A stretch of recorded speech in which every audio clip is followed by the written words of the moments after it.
Hello everyone, today we are going to learn basic Microsoft Excel tutorial how to freeze pen. So to use the freeze pen, you can go to view and then you can click this option freeze pen.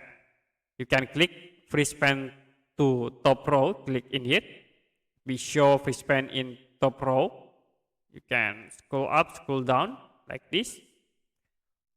Or you can use the freeze pen in the first column. So it will be set into the first column. If you want to unfreeze, you can click again freeze pen and you can click unfreeze pen.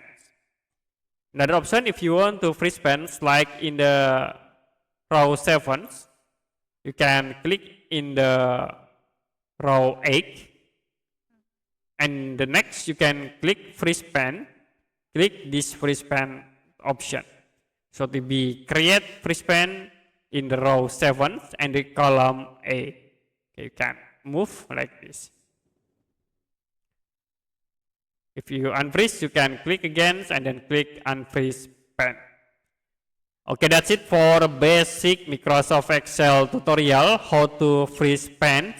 If you have any question about tutorial, you can comment below this video.